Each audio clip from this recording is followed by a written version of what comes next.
ഇടതുപക്ഷ രാഷ്ട്രീയത്തിന്റെ കാവലാളായി ബദൽ മാധ്യമ സങ്കല്പത്തിന്റെ ആവേശകരമായ ദൃഷ്ടാന്തമായി തൊഴിലാളി വർഗത്തിന്റെ ശബ്ദമായി മലയാളിയുടെ ജീവിതത്തിൽ നിർണായക സ്വാധീനം നേടിയ ജനയുഗം ദിനപത്രത്തിന് ഇന്ന് 72 വയസ്സ്. 7 പതിറ്റാണ്ടിന് മുകളിൽ എണ്ണിയാലൊടുങ്ങാത്ത ദുരിതങ്ങളും അടിച്ചമർത്തലും സഹിച്ചാണ് ജനയുഗം പ്രസിദ്ധീകരണം ആരംഭിച്ചത്. അടിച്ചമർത്തലുകളെയും വിലക്കുകളെയും അതിജീവിച്ച് മലയാളിയുടെ മനസ്സിൽ സുശക്ത സ്വാധീനമുള്ള പത്രശൃംഖല തീർക്കാനും സമരമുഖങ്ങളിൽ ജനങ്ങൾക്ക് വേണ്ടി നെഞ്ചുറപ്പോടെ നിലകൊള്ളാനും കഴിയുന്നത് ഈ പത്രത്തിന്റെ യഥാർത്ഥ ഉടമകൾ ജനങ്ങളാണ് എന്നതുകൊണ്ടാണ്. സ്വാതന്ത്ര്യത്തിന്റെ പൊൻപുലരി സാധാരണക്കാരന് നൽകിയത് കണ്ണുനീരാണ്. ബ്രിട്ടീഷുകാർക്കും നാട്ടുരാജാക്കന്മാർക്കും ജന്മി മാടമ്പിമാർക്കും ആശ്രിതരായി നിന്നവരെല്ലാം ഇരുട്ടി വെളുത്തപ്പോൾ കോൺഗ്രസുകാരായി. യഥാർത്ഥ കോൺഗ്രസുകാർ കമ്മ്യൂണിസ്റ്റ് പാർട്ടിയിലും മറ്റിടതുപക്ഷ പ്രസ്ഥാനങ്ങളിലും അണിചേർന്നു. അതോടെ ഭരണകൂട ഭീകരത അവർക്കെതിരെ ആഞ്ഞടിച്ചു. അതിനെ നേരിടാൻ മുന്നോട്ട് വന്ന ജനങ്ങൾക്ക് നേതൃത്വം കൊടുക്കാനും ഏകോപിപ്പിക്കാനും ആശയത്തിന്റെ ആയുധം അണിയിക്കാനും പത്രം അനിവാര്യമായി. ഒളിവിലായിരുന്ന എം.എൻ. ഗോവിന്ദൻ നായരും കൊല്ലത്തെ ഏതാനും ഉൽപ്പതിഷ്ണുക്കളായ ചെറുപ്പക്കാരും ഒത്തൊരുമിച്ചതിന്റെ ഫലമാണ് ജനയുഗം രാഷ്ട്രീയ വാരികയായി ആദ്യ പ്രസിദ്ധീകരണം ആരംഭിച്ചത്. തുടങ്ങിയ നിമിഷം മുതൽ അധികാരികളുടെ കണ്ണിലെ കരടായി അത് മാറി. ഇന്ത്യൻ കമ്മ്യൂണിസ്റ്റ് പാർട്ടിയുടെ കേരള ഘടകത്തിന്റെ മുഖപത്രത്തിന് എങ്ങനെ സമ്പൂർണ്ണ വാർത്താ മാധ്യമമായി മാറാൻ കഴിയുമെന്നു കൂടിയാണ് ജനയുഗം തെളിയിച്ചത്. 1947 കൊല്ലത്ത് നിന്ന് വാരികയായി തുടക്കം കുറിച്ചു. എൻ ഗോപിനാഥൻ നായരായിരുന്നു പ്രഥമ പത്രാധിപർ. തുടക്കത്തിൽ തന്നെ ഞെരിച്ചു കൊല്ലുവാൻ എതിരാളികൾ എല്ലാ അഭ്യാസവും പയറ്റി. പത്രാധിപന്മാരും പ്രധാന ഏജന്റുമാരും മറ്റു സംഘാടകരും എല്ലാം ഒളിവിലായി. മുഖ്യ പത്രാധിപർ ജയിലിലും മറ്റു പത്രാധിപന്മാരൊക്കെ കള്ളക്കേസുകളിലും പ്രതികളായി. മുന്നോട്ടു പോകാനാകാത്ത അവസ്ഥ. പി.ടി. പുന്നൂസിന് ഒളിവിലിരുന്നു കൊണ്ട് എഡിറ്റോറിയൽ എഴുതേണ്ട അവസ്ഥ വരെ വന്നു. കടലാസ് വാങ്ങാനും അച്ചടിക്കൂലി കൊടുക്കാനും കഴിയാതെ വിഷമിക്കുമ്പോൾ രക്ഷയ്ക്കായി വന്നതും സാധാരണക്കാർ.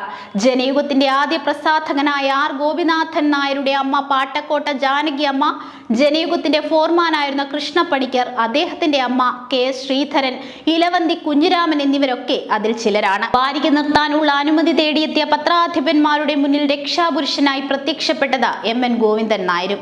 വാരിക നമുക്ക് നിർത്താം, പകരം പത്രം തുടങ്ങാം എന്ന വാക്കുകേട്ട് അമ്പരന്നു നിന്ന പത്രാധിപന്മാരെ ആശ്വസിപ്പിക്കുന്ന രംഗത്തിന് സാക്ഷിയായ party secretary Achutha Menon, S Kumaran, Sugathan sir തുടങ്ങിയവർ. ഇങ്ങനെ ഒരു തീരുമാനമെടുക്കാൻ ജനങ്ങളിലുള്ള ഉറച്ച വിശ്വാസം മാത്രമാണ് എം.എൻ.ന് കൈമുതലായി ഉണ്ടായിരുന്നത്. ആ വിശ്വാസം തെറ്റിയില്ലെന്ന് പിൽക്കാല ചരിത്രം തെളിയിക്കുന്നു. ആദ്യം പത്രവും പിന്നീട് വാരികയും സിനിരമയും ബാലയുഗവും നോവൽ പതിപ്പും എല്ലാം ജനയുഗം കുടുംബത്തിൽ പിറന്നപ്പോൾ മലയാളിക്കത് നവ്യാനുഭവമായി. പത്രാധിപർ എൻ ഗോപിനാഥൻ നായർ, പ്രസാധകൻ R Gopinathan Nair, R Constantine, K P Ramachandran Nair, A R Kutty എന്നിവരുടെ നിരയിലേക്ക് കാമ്പിശ്ശേരി കരുണാകരൻ, വൈക്കം ചന്ദ്രശേഖരൻ നായർ, വി ലക്ഷ്മണൻ എന്നിവരും പിന്നീട് പി.കെ.വിയും തെങ്ങമ്മവും എത്തുന്നതോടെ പത്രം വളർച്ചയുടെ പാതയിലേക്ക് മുന്നേറി. തുടർന്ന് പന്തളം പി.ആർ. മാധവൻ പിള്ള, ടി.എ. മജീദ്, ആർ പ്രകാശ് തുടങ്ങി പ്രഗത്ഭന്മാരുടെ ഒരു നീണ്ട നിര ജനയുഗത്തെ വളർത്തി. പത്രം തുടങ്ങാൻ തീരുമാനിച്ചപ്പോൾ അച്ചടിക്കാനുള്ള പ്രസ്സിനു വേണ്ടിയുള്ള തിരച്ചിലായി. ഇതിനിടയിലാണ് എറണാകുളത്ത് നിന്ന് പന്തളം പി.ആറിന്റെ നേതൃത്വത്തിൽ പ്രസിദ്ധീകരിച്ചിരുന്ന നവലോകം സാമ്പത്തിക കാരണങ്ങളാൽ നിന്നുപോയത് ശ്രദ്ധയിൽപ്പെട്ടത്. പി.ആറിന്റെ അച്ഛൻ നൽകിയ 10,000 രൂപയുടെ മൂലധനത്തോടെയാണ് ആ പത്രം തുടങ്ങിയത്. അത്രയും വലിയൊരു തുക അക്കാലത്ത് പാർട്ടിക്കോ പാർട്ടി പത്രത്തിനോ സംഭാവന ചെയ്യാൻ പിതാവ് തയ്യാറായത് ചില്ലറ കാര്യമല്ല. പക്ഷെ പത്രം കഷ്ടിച്ച് 2 വർഷമേ നീണ്ടു നിന്നുള്ളൂ. ആ പ്രസ് കൊല്ലത്തേക്ക് കൊണ്ടുവരണമെങ്കിൽ 5,000 രൂപയുടെ ബാധ്യത തീർക്കണമായിരുന്നു.